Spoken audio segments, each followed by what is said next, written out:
Government corruption has never been more prevalent or caused more harm. It's why extremism is on the rise. It's why the financial gap between the haves and have-nots has never been wider. And it's why our planet is at risk of an extinction level tragedy. That's why I need your help to keep exposing the truth about the rot on both sides of the aisle. Become a supporter or a friend of the show today by clicking on the coffee link in the description box below. Friends of the show join me on a Zoom hangout once a month, and you guys can ask me any questions you want, and I can get to know you better.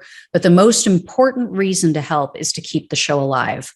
Together, we can and will save our country and our planet. Thanks in advance and enjoy the show. Yeah, I mean, I vividly remember sitting at a pep rally at my school and just like, I had this massive anxiety attack and I just wanted to run because I was like, I know what I go home to every day. And it's literally like, oh, is mom going to get choked today? Is she going to get hit? Are we, is he going to wave a gun around? Is he going to throw another fork at my brother at the dinner table or, threaten us with knives? Am I going to get to do my homework in peace?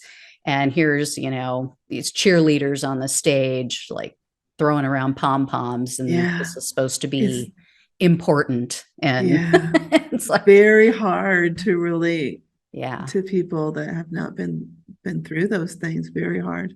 Very hard. That has been another barrier for me for friends too, is a couple of times I was kind of talking with someone and they're kind of complaining about normal stuff in a relationship, and I have no ability to relate, and then I'm just pretending. Oh, he doesn't pick up his socks. That's terrible. I know. That's awful. He doesn't help with the dishes at night. Oh, wow. That's horrible. You're so abused. I know. It's tough too. And I'm sure you're aware you're going to have to watch out for your kids because what their level of acceptance is within their relationships. I really worry about that a lot. Very skewed. Kids. So, I mean, that's how I end up, in an abusive relationship and a single mom at 19. So, it's something I worry about, especially with my older kids. Definitely with my older kids. I already see signs that I worry about a little bit, but I'm glad they're in therapy and they're pretty self-aware. That helps a lot, that they are aware of what is okay and what's not okay, even if they don't feel it, even if it feels like everything should be okay as long as you're still alive, but they're aware of the boundaries are artificial, but they know they're there. Right. Yeah, because you get so used to living with the anxiety and the fear and everything and the abuse. And then, you walk out into the world and it's like it feels natural and normal to settle into that kind of a relationship again. Like, oh, I know this, it's not fun, but it's comfortable. It's what I know. And I still don't know why. I came from a great family. I don't know how I wound up. I cannot connect the dots. With, I grew up Mormon, maybe that's, but my, one thing is that my dad was much, much older. He was actually a World War II veteran. And he had Alzheimer's like my entire, I don't remember him knowing my name ever or calling me about. I don't know if that had some effect, just, so he was absent but not intentionally, he was not all there for sure. And my mom did have her sister moved in when I was pretty young, and her sister was definitely a narcissist.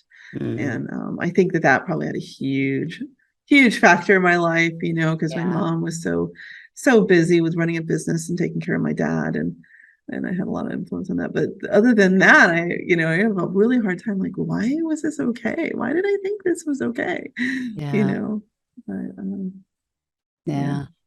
think it happens gradually. There were a lot of things along the way that were, I did have reservations initially, and even my older sister, who's since passed away, but she met with me maybe about a year into dating Stewart and warned me that she saw some things that she did not think were right. And I got kind of upset, but I was only 19.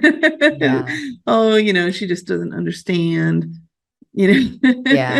how things really are. Yeah. You don't know him like I do. Yeah. And she said, fair enough. She was afraid, and I think that probably my mom did put her up to it, to have that conversation with me.